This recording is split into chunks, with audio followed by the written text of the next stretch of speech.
Olá, gente, tudo bem com vocês? Meu nome é Daniele Santos, eu sou a professora de Biologia, né, do primeiro ano do ensino médio da escola Arthur Mendonça.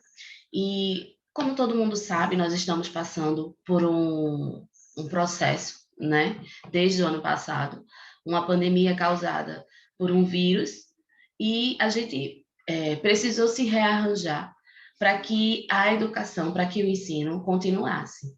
Então, essa é a nossa primeira aula, no estilo remoto, tá? E essa aula vai servir para os alunos do grupo que vão estar na sua semana em casa e para os alunos que optaram estudar remotamente.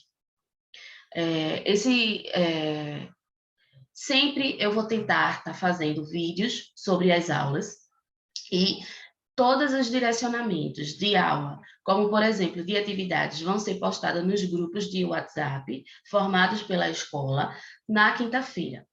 Não só para biologia, mas também para física e para química, quando eu for a professora da turma, certo? Então, para os que eu conheço, já pessoalmente, aqui é o nosso momento online, né, para quando se estiver em casa, o grupo estiver em casa, e para aqueles que optaram por ter as suas aulas remotamente, sem precisar ir presencialmente para a escola, sejam muito bem-vindos, e vamos dar início ao conjunto de conteúdos da biologia do primeiro ano do ensino médio, certo? Tudo o que eu for pedir vai ser postado no grupo do WhatsApp de forma clara e objetiva. Geralmente, as atividades que vão ser propostas são atividades que também estarão sendo propostas no presencial. Então, o grupo que tiver no presencial, geralmente, não vai precisar fazer as atividades que também vão ser propostas remotamente, tá? Mas vai ter momentos que possa ter atividades extras, e aí, quando se tiver essas atividades extras, eu vou avisar e provavelmente todos os alunos vão ter que fazer, certo? Qualquer dúvida, qualquer esclarecimento que vocês precisem, vocês podem escrever, podem mandar mensagem lá no WhatsApp do grupo da escola, certo? Que eu vou estar sanando as dúvidas de vocês. Então, sem mais delongas, vamos começar as nossas atividades.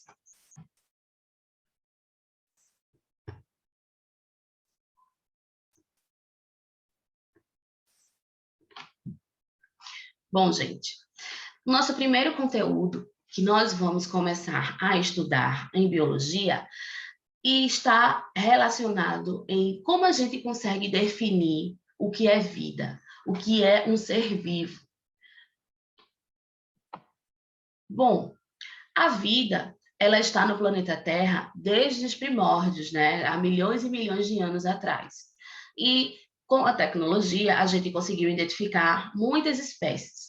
O que a gente pode dizer é que o nosso planeta Terra ela tem uma diversidade de seres vivos, desde os mais simples até os mais complexos, que nós estamos na linha dos mais complexos, né? Os seres humanos, pois nós somos seres que conseguimos pensar, ter consciência e ter determinados sentimentos que outros animais não têm, tá certo? Mas os cientistas não sabem exatamente a quantidade de espécies que habitam ou que existem no nosso planeta, certo? Mesmo com o desenvolvimento de tecnologia, de pesquisa, espécies continuam sendo descobertas e isso é muito importante. É importante a gente ter essa consciência, porque se continuar o desmatamento, se continuar a exploração exacerbada do meio ambiente, muitas espécies que existem não vão ser descobertas, tá? Veja um grande exemplo. Fazia 35 anos que não se tinha descoberto mais nenhum tipo de mamífero, ainda mais um mamífero carnívoro. Então, em 2013, foi descoberto um novo mamífero, né, que habita o nosso planeta. O nome dele popular é o olinguito, certo? Para vocês verem que mesmo espécies grandes, de grande escala, né, que são espécies complexas que estão no topo da cadeia, a gente ainda consegue identificar. Então, essas identificações de espécie demonstram que nós temos muitos organismos com muitas propriedades em comum, né? Nossa professora, fisicamente, eu não me assemelho, por exemplo, a esse animal, mas nós fazemos parte do mesmo grupo dele, que são os mamíferos, e nós temos propriedades em comum. Então, essas propriedades é que nos ajudam a identificar o que é um ser vivo e o que não é. Então, vamos saber que propriedades são essas? Mas, para a gente saber, eu acho que a gente precisa elencar 3 perguntas muito importantes que talvez vocês consigam até responder. Por exemplo, você sabe quais são as principais características que a gente tem e que faz com que a gente seja um organismo vivo? E como é que esses seres vivos, eles crescem e se multiplicam? Eu acho que essas vocês com certeza sabem responder essa pergunta. E como é que você explica a existência de organismos tão diferentes uns dos outros? Vamos saber como? Então, os seres vivos são feitos de matéria. A matéria é toda ela, seja ela um ser vivo ou não, ela é constituída de átomos. Então, nós, seres humanos, somos constituídos de átomos, tá certo? Em sua essência. Com as pesquisas na ciência, muitos modelos de átomos foram desenvolvidos. E o que é usado comumente, né, é o que demonstra que o átomo ele tem um centro, ele tem um núcleo, e em volta desse centro existem partículas, né, que ficam lá em volta do centro do átomo. Nós temos partículas que têm carga elétrica positiva, que são os prótons.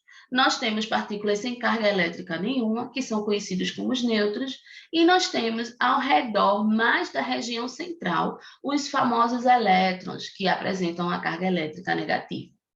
Mas, professora, já que todos os seres vivos são constituídos de átomos, o que é que nos diferencia? Por que alguns são mais complexos do que outros? Gente, em sua essência, o que vai diferenciar é o número atômico, ou seja, o número de átomos que aquela matéria possui. E por que o que diferencia são os números de átomos? Porque os átomos, eles não vão, em sua maioria, viver sozinhos. Eles começam a se ligar entre si, certo? Através de atrações. E aí, com essa ligação, se foi formando moléculas.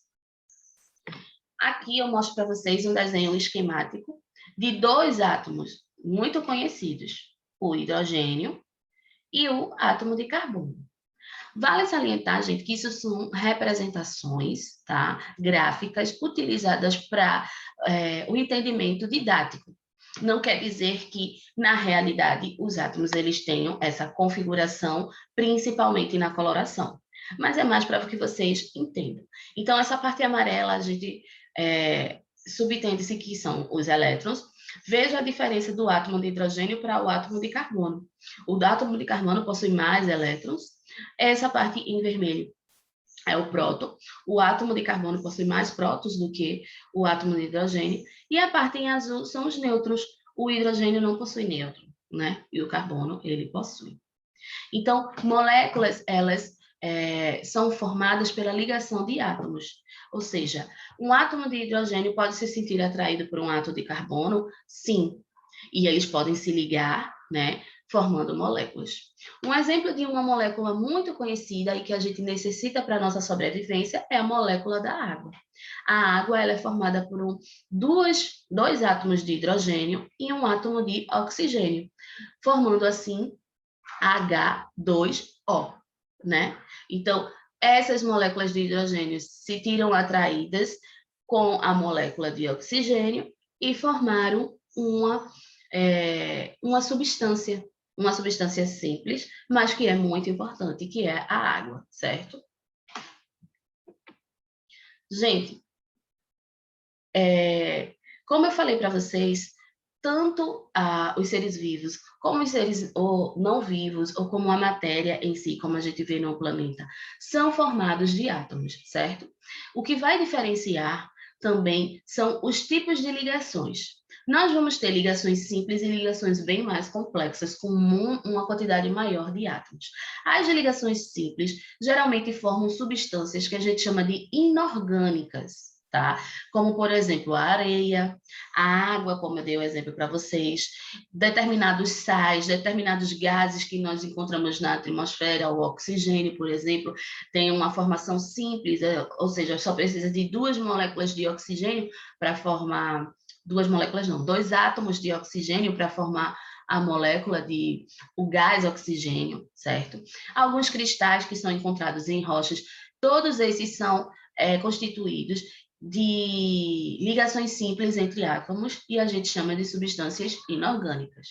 Mas também a gente vai ter aquelas moléculas bem mais complexas que precisam de ligações com vários tipos de átomos e ligações complexas, que são chamadas as substâncias orgânicas, que em sua maioria, geralmente, elas são ligadas com a formação, com o auxílio da formação de átomos de carbono, certo? Que se unem entre si, podendo constituir longas cadeias de moléculas, longas cadeias de átomos, tá certo? Formando assim as substâncias orgânicas. Aqui nós temos um exemplo de substância orgânica. Olha o rearranjo, né? O modelo feito espacial para representar a insulina. Veja quantas cadeias longas nós temos de átomos ligados na molécula da insulina, certo? Então, a insulina é uma molécula orgânica que nós fabricamos, nós produzimos dentro do nosso organismo, tá certo? Só que também vale ressaltar que quando esse nome substância orgânica foi proposto, na época que ele foi proposto, se pensava que essas substâncias elas só poderiam ser produzidas pelos organismos vivos. Mas hoje, né, com as pesquisas novas, com os avanços que a gente tem, sabe-se que não. Hoje a gente sabe que inúmeras substâncias orgânicas elas também podem ser fabricadas no laboratório. Mas por convenção, vamos dizer assim, foi deixado que esse termo substância orgânica ainda continuasse para conceituar essas moléculas complexas que formam essas substâncias mais complexas. Por exemplo, a insulina ela é fabricada artificialmente, né? Nós sabemos que a doença chamada diabetes, a principal causa é que o organismo do indivíduo ele não consegue produzir a insulina. Então, muitas vezes, dependendo do grau da diabetes, ele precisa tomar a insulina. E que bom que, graças a Deus, que essas inúmeras substâncias orgânicas são feitas em laboratório. Elas podem salvar vidas, certo? E aí, depois que a gente viu que nós somos feitos de átomos, que esses átomos se ligaram e começaram a formar moléculas simples, né, com rearranjos simples, formando substâncias inorgânicas, e moléculas com rearranjos mais complexos de longas cadeias, com diversos tipos de átomos, formando as substâncias orgânicas.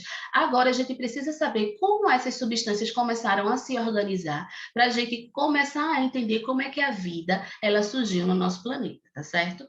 Então, gente, uma enorme quantidade de moléculas dentro de um meio, tanto moléculas inorgânicas quanto moléculas orgânicas, sim, começaram a se interagir. E essa interação formou a célula, certo? A célula é a menor unidade de um ser vivo. E por que ela é tida como a menor unidade de um ser vivo? Porque ela é capaz de se nutrir, ela é capaz de crescer e ela é capaz de se reproduzir. Mas, como ela é a menor unidade do ser vivo, ela só pode ser vista com o auxílio de uma ferramenta, que é o microscópio, tá? A gente sabe que nos primórdios, né, do começo do surgimento da vida, ela não surgiu como a gente conhece hoje, né, com essa complexidade como é o ser humano. Não. A partir do momento que houve essa interação de substâncias orgânicas e inorgânicas e que houve o surgimento da célula, nós tivemos o surgimento da vida. E com isso, nós temos muitos organismos bem simples, que são constituídos de apenas uma única célula. E a esses organismos nós chamamos eles de organismos unicelulares. Uni de único, celulares de célula. Então, são organismos formados por uma única célula. Quais são os exemplos? As bactérias, os protozoários, como, por exemplo, muito bem conhecido, as amebas, que é até um organismo que causa doença, né, para o ser humano. Só que a maioria dos seres vivos, em sua complexidade, necessitou de muitas células para poder ter o seu rearranjo final. E aí esses organismos são conhecidos como pluricelulares, ou seja, pluri de muitos celulares de células que precisam, que têm em sua constituição muitas células, como, por exemplo, os animais. Nós, o nosso corpo humano, ele precisa de cerca de 60 trilhões de células para sobreviver, tá? E está sempre repondo essas células, porque como a célula é a menor unidade do ser vivo, ela, assim como qualquer ser vivo, ela perde sua função e ela vem a morrer. Então, precisa estar sempre se regenerando para que a gente tenha sempre essa quantidade enorme de células para sobreviver. Mas as células, assim como as outras moléculas, como os átomos, elas também começaram a se rearranjar, se reorganizar e formar-se em grupos, principalmente nos organismos pluricelulares. E quando elas começaram a se reunir, né, de acordo com a sua semelhança e com sua função, ela começou a formar o que a gente conhece hoje como tecido. E aí a gente vai ter vários tipos de tecidos. O tecido que reveste a nossa pele, tecidos que formam órgãos e etc, tá?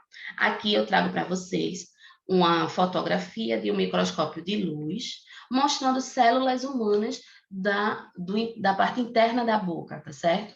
Vejam que essas células, elas estão agrupadas, tá?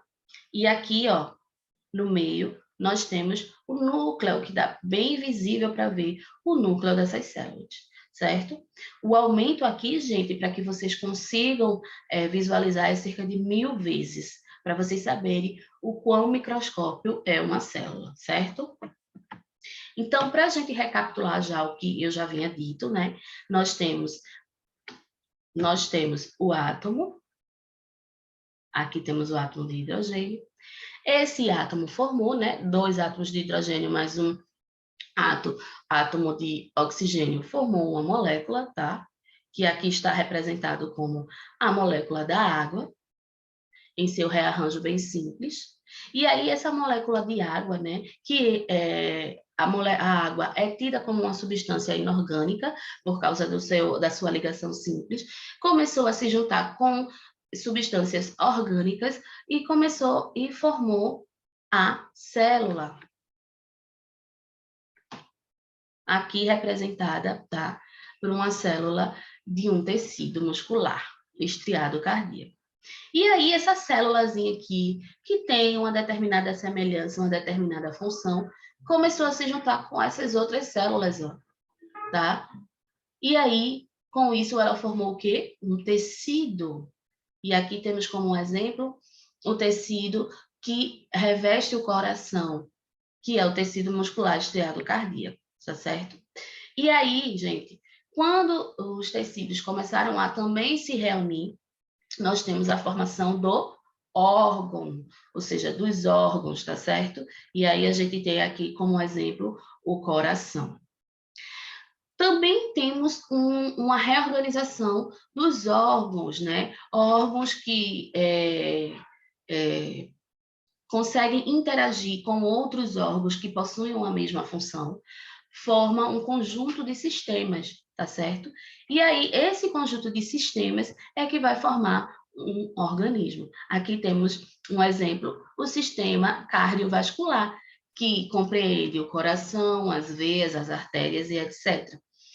E nós temos uma representação aqui de um organismo, um macaco bicheiro, que vive na floresta amazônica. O corpo humano, por exemplo, ele vai ser formado por muitos sistemas. Por exemplo, o nervoso, o digestório, respiratório, cardiovascular, urinário, genital, muscular e esquelético. Cada um com suas características, com seu tipo de tecido, com seu tipo de célula, com seu tipo de função, e em conjuntos conseguem ter uma harmonia de interação para que nós, seres humanos, tenhamos um corpo incrivelmente perfeito, certo? Então, recapitulando, como é que se organiza a vida? Átomos, moléculas, célula, tecido, órgão, sistema, organismo, certo? Mas a organização de um ser vivo não vai terminar na formação do organismo, tá certo? A gente sabe que um ser vivo ele é complexo, ele vai ter outros graus de organização, outros graus complexos de organização. Por exemplo, os indivíduos de uma mesma espécie que vivem numa determinada região, eles vão interagir, né? Muitos vivem em bandos, muitos precisam um do outro para sobreviver, e a esse conjunto de indivíduos da mesma espécie, nós chamamos de população, certo? Aqui eu tenho como exemplo a população do macacos lixeiros que vivem numa determinada parte da Amazônia. Mas eu posso dar outro exemplo para vocês. Vocês que moram em Moreno, vocês são constituídos e chamados de população de Moreno. Por quê? Porque vocês vivem na mesma região e vocês interagem entre si, certo? Mas uma espécie ela não vai interagir só com indivíduos da mesma espécie. Ela também vai interagir com indivíduos de outras espécies, né? E aí, quando ocorre a interação entre populações de diferentes espécies, nós chamamos de comunidade, tá certo? Então, aqui, representado por uma parte da floresta amazônica, onde a população de macacos lixeiro possui e interage com populações de araras, com populações de outros tipos de aves, se eu não me engano aqui são garças, tá certo? Que também interage com populações de peixes que vivem no rio, então nós temos aqui uma comunidade, tá? Mas essa comunidade e essas espécies, elas não vão só interagir entre si, elas também vão interagir no habitat que vive, elas vão interagir com os fatores físicos, né, com a água, com o solo, com a temperatura, com os fatores químicos daquele ambiente, e aí toda essa interação é chamada de ecossistema. Por exemplo, a floresta amazônica é um ecossistema que ocorre aqui no Brasil. Mas a gente tem um exemplo aqui no nosso estado, que é o ecossistema Caatinga, um ecossistema endêmico, que é muito importante, que possui espécies de plantas, espécies de animais, que possuem um clima diferenciado. O nosso país, ele tem uma biodiversidade, a maior biodiversidade do planeta. Nós temos vários tipos de ecossistemas com as suas diferentes características. Nós temos o Pantanal, nós temos o Cerrado, a Amazônia, a Caatinga, a Mata Atlântica, os Pampas, matas de araucárias, né? Então, nós temos uma grande diversidade. E o conjunto desses ecossistemas, não só do Brasil, mas do planeta em si, é chamado de biosfera. Tá? Representando aqui o nosso lindo planeta, não é isso? Então, gente, recapitulando do início, vamos lá para essa organização linda que é a vida. Nós temos átomos, os átomos se ligaram formando moléculas, as moléculas começaram a se ligar formando substâncias orgânicas e inorgânicas, essas substâncias começaram também a se interagir, formando a célula, a menor unidade de um ser vivo. Né? A partir da formação da célula é que começa a surgir os primeiros seres vivos mais primitivos, mais simples, tanto que nós temos seres vivos unicelulares, que possuem uma única célula, e em sua maioria, os seres vivos eles possuem uma grande quantidade de células, que são os seres vivos pluricelulares. Então, dentro dos seres vivos pluricelulares, nós vamos ter o rearranjo, né? O grupamento de células que vão formar tecidos. Esses tecidos, por sua vez, também se reagruparam, né, com outros tecidos, formando os órgãos, que vai ter a função de fazer com que o organismo consiga sobreviver, consiga funcionar. E esses órgãos também vão interagir entre si, formando os grandes sistemas, e o conjunto de sistema formou um organismo vivo. Mas esse organismo vivo, ele é complexo, ele tem outras interações. Ele vai interagir com indivíduos de sua mesma espécie, formando uma população num determinado local. Ele vai interagir com indivíduos de outras espécies no mesmo local, formando uma comunidade. E essa comunidade vai interagir com o ambiente que vive, formando um ecossistema.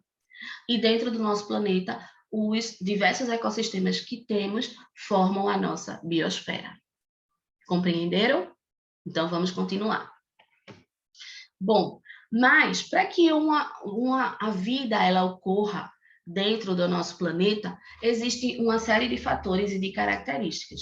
Primeiro, todo ser vivo, ele possui transformações na sua matéria para poder crescer, para poder se reproduzir, e com isso é a produção de energia. Então, quando uma substância ela se transforma em outra, a gente diz que ocorreu uma reação química, tá certo? Mas aí, esses detalhes de reações químicas, que são vários tipos, ocorrendo em célula, tecido, órgão e etc., a gente vai ver com mais detalhes em química.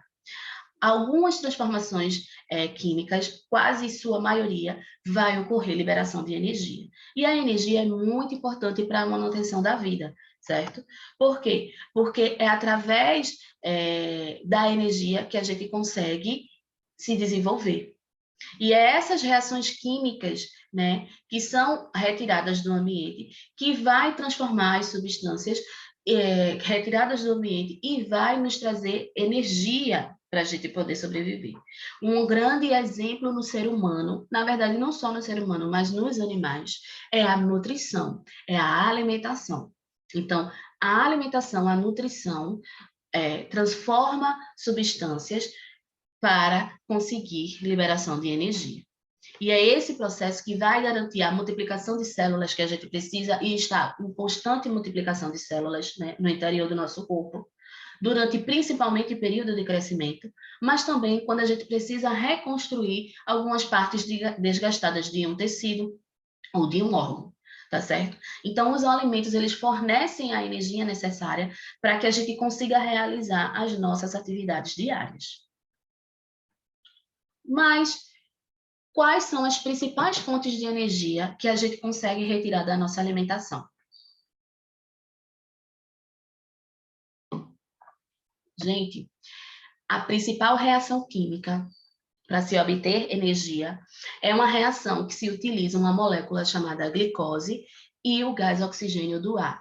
Opa, olha aí. Nós precisamos respirar, por quê? Porque o gás oxigênio, ele vai fazer parte de uma reação química que faz com que a gente consiga obter energia. Então, por isso que nós respiramos, por isso que nós dependemos do oxigênio, porque a nossa reação química para liberar energia precisa da molécula de oxigênio. E aí, gente, esse tipo de processo químico, ele vai ocorrer em todas as nossas células e é chamado de respiração celular aeróbia, tá?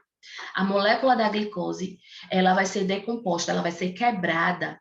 E quando ela é quebrada pelos nossos órgãos, pelos nossos sistemas, e principalmente pelas células que compõem nossos órgãos e sistemas, é assim que se libera a energia. Mas não libera só energia, tá? Vai liberar outros produtos também, como o gás carbônico, que precisa ser retirado do nosso corpo, porque é tóxico, e a água. A água constitui toda a parte do nosso organismo, nós somos constituídos também da molécula de água, né? Nossa célula precisa de água, nossos tecidos, nossos órgãos, nossos sistemas, tá? Mas a gente também retira uma parte dessa água, a gente perde uma parte dessa água para o meio, certo? Então, a energia realizada, né, a energia produzida dessas reações, dessa reação da respiração celular aeróbia, ela é utilizada em todas as atividades do nosso organismo, no nosso movimento, na construção de grandes moléculas orgânicas, quando a gente necessita, né, durante principalmente o processo de crescimento, durante reconstrução do corpo por algum motivo, na transmissão dos nossos impulsos nervosos, da nossa consciência, do nosso querer. Tudo isso necessita de energia e vem desse processo. Esse processo se chama respiração celular aeróbia porque necessita de oxigênio, certo? Bom, gente, dentro desse processo, nós temos outros dois processos que vão ocorrer no organismo. Primeiro, o anabolismo, que é a construção de moléculas, né, que formam parte de células, tá? A partir de substâncias mais simples. E aí, nós temos aí uma transformação de construção, engloba as transformações de construção e de síntese. E o catabolismo, que é a degradação, ou seja, a quebra dessas substâncias, né, que são mais complexas e aí tem que ser quebradas para ser transformadas em outras mais simples, tá certo? E é dessa forma que a gente libera a energia, né? E aí ela vai transformar, vai englobar as transformações de decomposição. O anabolismo e o catabolismo é o conjunto de todas as transformações químicas que ocorrem no nosso organismo. E esse conjunto de todas as transformações químicas que ocorrem no nosso organismo é chamado de metabolismo. Então, aqui a gente tem um desenho esquemático de uma pessoa comendo uma simples maçã, que para a gente é simples, mas para o nosso corpo, né, o nosso sistema digestório, ela não é. Ela é uma grande substância, é uma substância complexa. Então, ela vai passar pelo processo de catabolismo, ou seja, de quebra, né, onde aqui vai estar quebrando todas as substâncias, né, que existe dentro dessa maçã. Aqui está a molécula de glicose, aqui está o oxigênio. E aí, através dessa quebra, a gente tem a energia, a gente tem a formação de gás carbônico e a gente tem a formação de água, certo? Então, depois de ela passar desse processo de catabolismo, de liberação de energia, nós temos o processo de anabolismo, que vai ver aonde é que vai ser utilizado essa energia. Ah, eu preciso reconstruir, né, fazer uma construção de um tecido aqui, nós precisamos repor células, porque células morreram, elas perderam sua função, né? E aí, todo esse processo aqui, a gente chama de metabolismo, certo? Mas, gente, eu falei bastante de nutrição, eu falei que a nutrição é que libera energia, é a nutrição que todos os seres vivos eles vão utilizar, mas não existe só um tipo de nutrição, não. Nós temos dois tipos de nutrição. Nós temos a nutrição autotrófica, e essa nutrição autotrófica, ela é feita pelas plantas, em sua maioria, tá?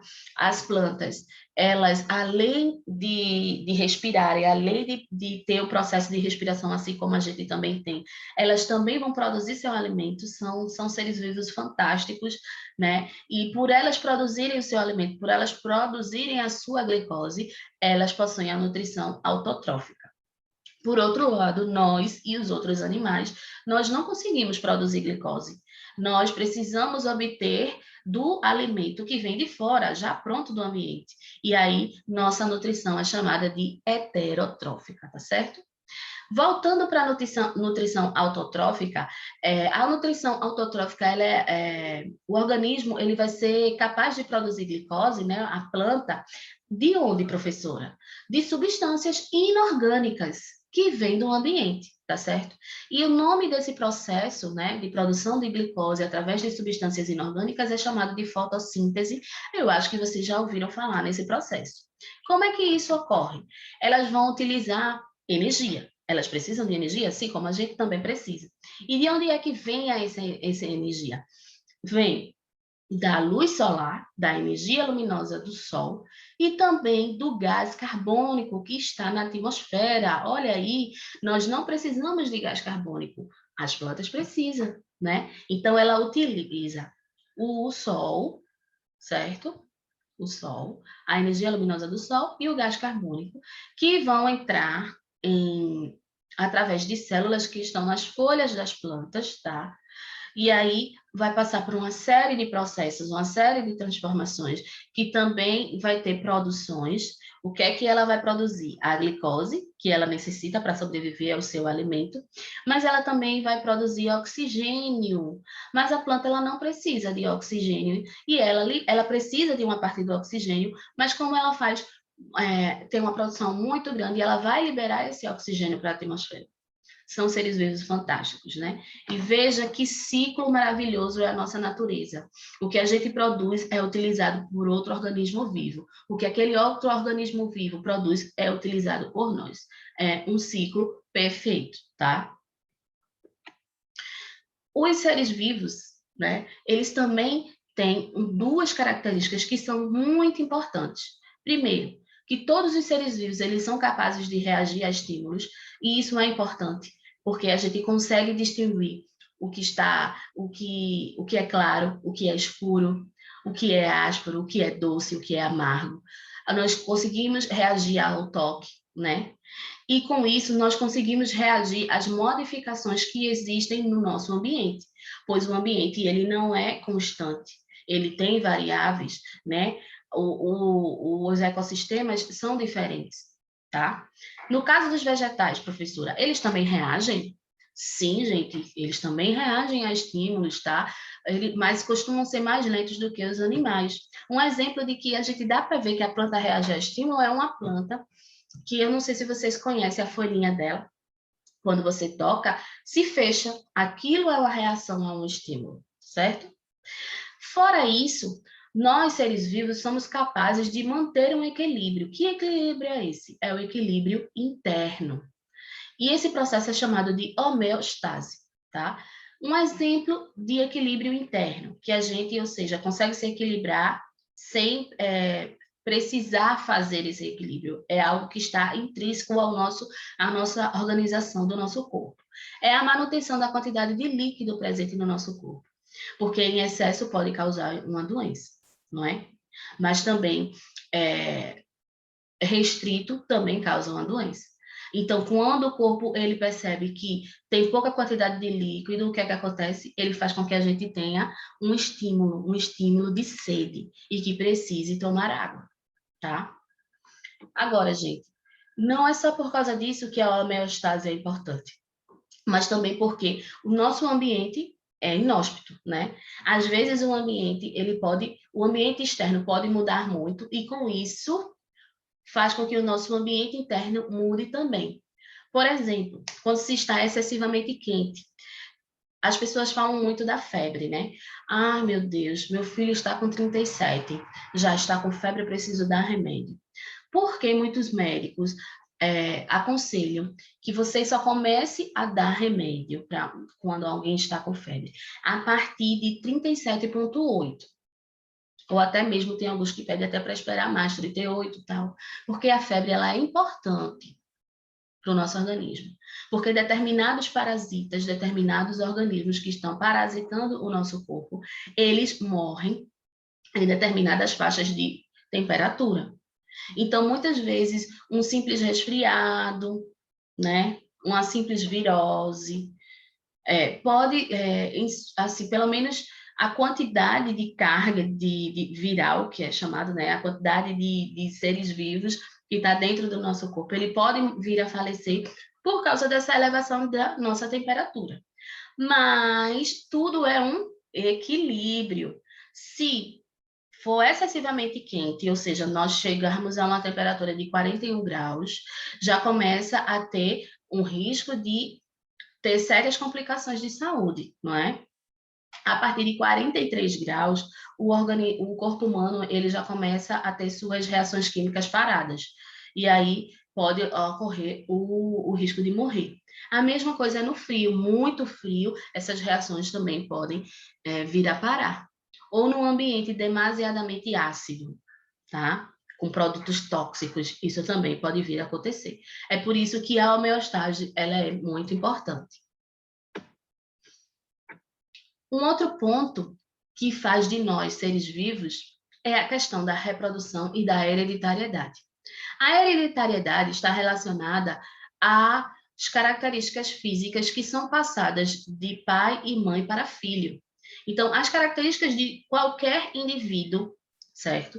Elas vão ser influenciadas por informações contidas nas células do seu pai e nas células da sua mãe.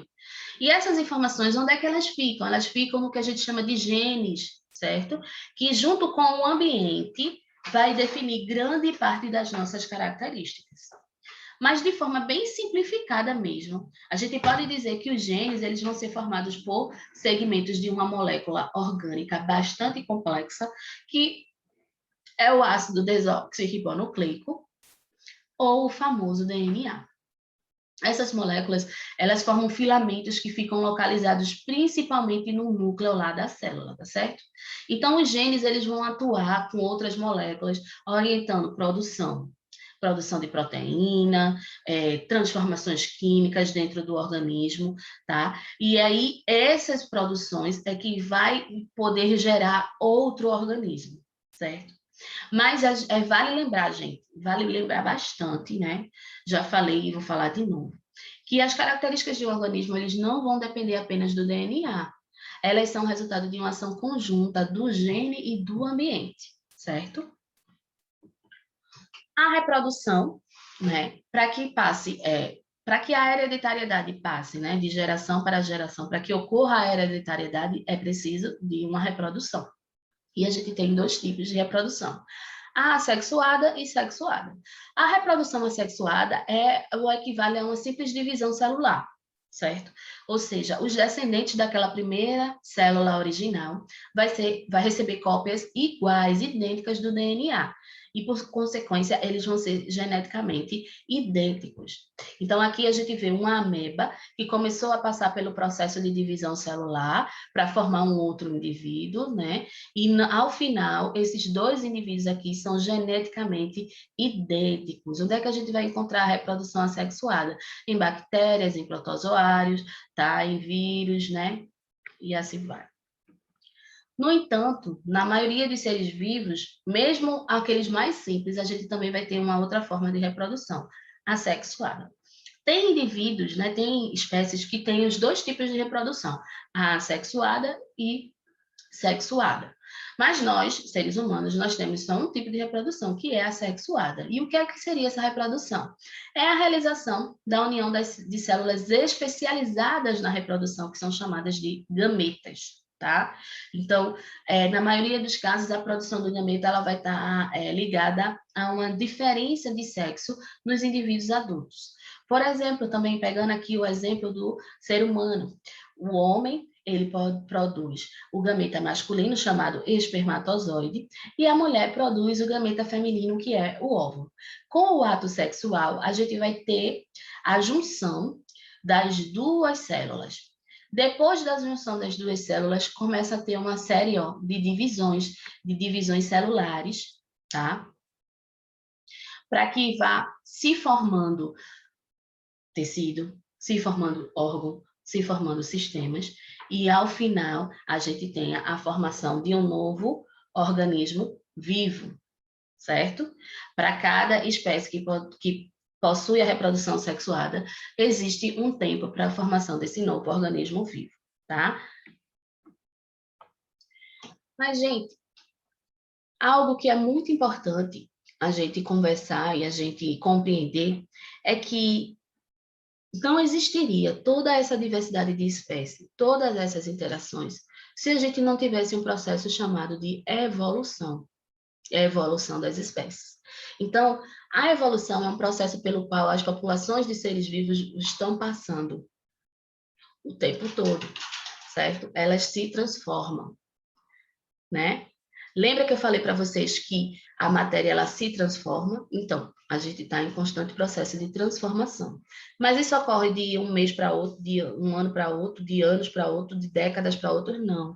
Essas evoluções ocorrem de milhares a milhares de anos, tá certo? Para que a evolução das espécies ocorra, dois importantes processos precisam ocorrer para explicar a evolução das populações. São a mutação e a seleção natural. A mutação é um mecanismo de hereditariedade que vai ser responsável os fatores, os genes, né, de semelhança entre pai, mãe e filho serem passados de geração em geração, tá certo? E aí faz com que tenha uma variedade de indivíduos que se formam. Só que, às vezes, essa transformação, né, de organismos vivos passando de geração em geração, ocorre um erro na cópia do DNA produzido.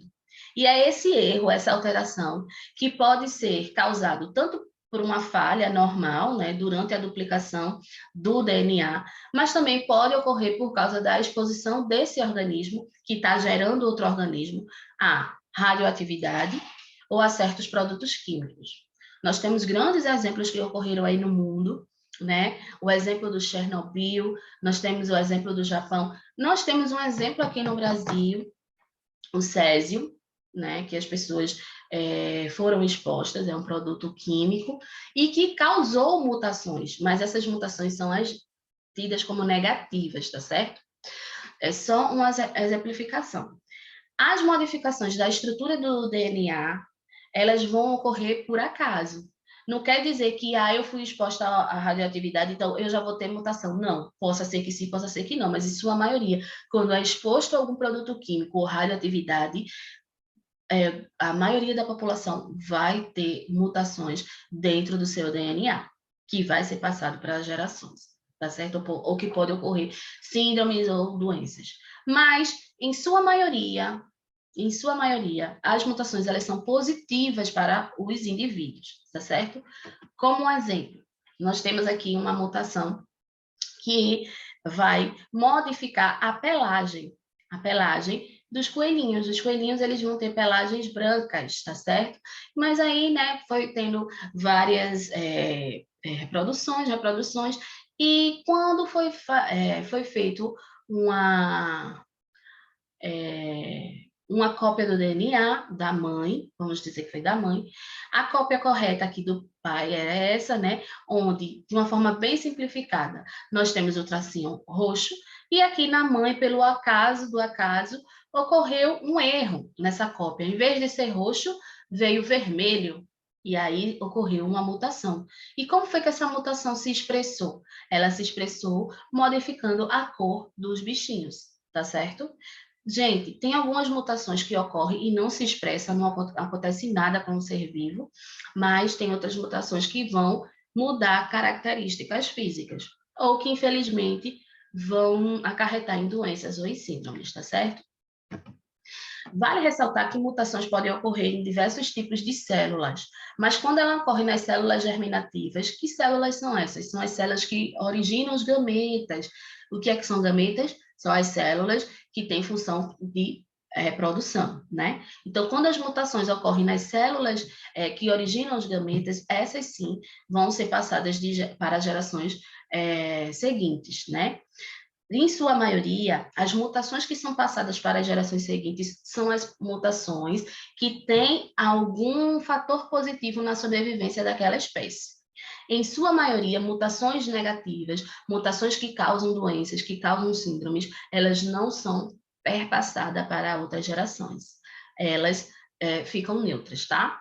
Então, a essas mutações mais positivas que ocasionam algum tipo de situação positiva para a sobrevivência daquele organismo, ela é que vai ser um importante fator para a evolução das populações.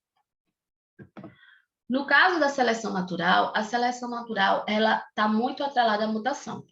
Então, quando a mutação é vantajosa para o ser vivo, ela vai tender a se espalhar lentamente pela população, em milhões e milhões e milhões de anos, tá? Mas, como eu falei para vocês, quando ela é prejudicial, ela tende a desaparecer.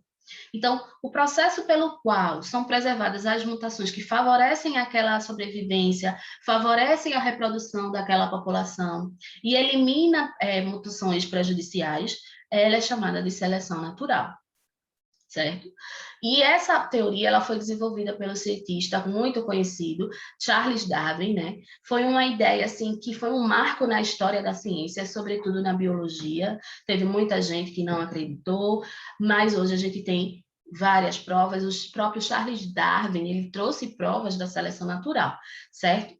E, gente, infelizmente, a gente está passando por seleções naturais, certo? Que são prejudiciais não ao ambiente, não àquela determinada espécie, mas nós, seres humanos. Qual é o exemplo de uma seleção natural muito recente? É a resistência de insetos a inseticidas, certo? Por exemplo, uma população de insetos vai surgir vários indivíduos com vários tipos de mutações, independente do uso ou não do inseticida, porque a gente viu que a mutação pode ocorrer ao acaso, tá certo? Só que algumas dessas mutações, elas vão ser favoráveis à sobrevivência desses insetos. Outras não, outras vão ser desfavoráveis, outras vão ser neutras, não vai ter nenhum valor de adaptação desses seres vivos, não é certo? Mas quando essa população ela vai ser submetida a um determinado inseticida, que é utilizado exageradamente pela produção agrícola por um período prolongado, a maioria dos indivíduos sensíveis vão morrer. Mas os indivíduos que são mutantes, né, eles vão ficar resistentes e vão sobreviver. E aí, gradativamente, a geração após a geração, vai diminuir a quantidade de insetos que são sensíveis e vai aumentar a quantidade de insetos que são resistentes. De que forma? Por pressão, pressão seletiva. Aqueles que não conseguem sobreviver morrem, aqueles que sobrevivem estão aí vivos e conseguem se reproduzir. E isso é um grande problema, né? Um grande problema para a produção agrícola, para a alimentação mundial. Certo? Então, precisa-se ver outras alternativas que não usem produtos tóxicos, como os inseticidas, os pesticidas, que não só está causando essa seleção natural dos insetos, mas também polui a nossa água, polui o nosso solo, causam doenças muito pesadas para os indivíduos que manipulam esses inseticidas. Então, já passou da hora de se rever essa utilização, certo? Aqui eu trago um exemplinho esquemático, né? No caso do gafanhoto, né? A gente tem aqui os que são sensíveis. Veja que morreu vários aqui, só ficou um sensível. Aqui não, aqui o que é mutante, o que é resistente ao inseticida, conseguiu gerar outros indivíduos que foram gerando outros resistentes e gradativamente a população ela está sendo modificada, tendo mais indivíduos resistentes do que indivíduos sensíveis. Certo, gente? Por fim, né, gostaria de enfatizar que a teoria da evolução explica muito porque os seres vivos eles possuem adaptações, porque nós não somos todos iguais, né? E o que são adaptações? São características que vão facilitar a sobrevivência e a reprodução no ambiente em que eles vivem, certo? A gente tem que sempre levar em consideração ao ambiente. Por exemplo, os peixes, eles vivem aonde? Eles vivem na água, no mar, no lago, no oceano. E não tinha condições de ele ter um órgão, né? Como o pulmão, como a gente tem o pulmão. Então, o que é que eles possuem? Eles possuem brânquias. A brânquia é um órgão que vai retirar o oxigênio dissolvido na água. Além disso, eles também vão possuir nadadeiras em vez de braços. As nadadeiras é que vão auxiliar na natação, tá certo? E aí, a gente vê aqui um exemplo, um golfinho, né, que vai ter as nadadeiras bem alongadas, certo? Que vai facilitar aqui, ó, o nado.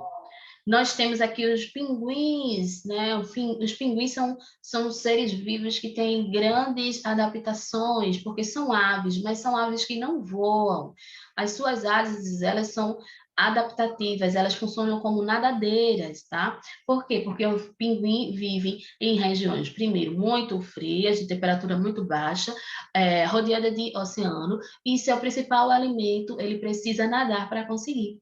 Então, houve essa adaptação evolutiva, né, para que suas asas elas funcionem como nadadeiras. Aqui nós temos outro tipo de adaptação, que é o bicho-pau. Quase não dá para vê-lo aqui, né? O formato do seu corpo, a sua cor, favorece muito a sua sobrevivência, né? Porque torna ele quase invisível para os animais que se alimentam dele, ele parece realmente um galho, né? E nós temos aqui também uma adaptação dos animais carnívoros, nós também temos essa adaptação em seres humanos, que são dentes caninos bem desenvolvidos, com os quais eles perfuram a carne de suas presas. É claro que o canino desses animais são mais desenvolvidos do que os nossos, mas a gente também tem essa adaptação, gente. Então, gente, ao longo dessa aula, vocês viram como é que ocorre a organização da vida, quais são as características, né, que a gente possa dizer que é um ser vivo, né? Um ser vivo, ele é aquele que consegue se reproduzir e crescer. certo? Nós vimos também o que nos diferencia uns dos outros, em sua estrutura mais rudimentar, é o número atômico dos átomos e depois a formação das moléculas, das células e etc. E nós vimos como é que se organiza a vida, né? Desde o organismo mais simples ao mais complexo, certo? Para a gente conseguir fixar bem essa aprendizagem, esse conteúdo, eu vou passar uma atividade do livro que vai estar escrito lá no grupo do WhatsApp, ok? Então, recapitulando, qualquer dúvida vocês colocam lá na mensagem do WhatsApp, que a gente conversa, a gente tira as dúvidas, tá certo? E as demais considerações eu vou colocar por lá. Agradeço desde já pela atenção de vocês e vão me seguindo. Começou o nosso ano letivo e até a próxima aula, tá certo?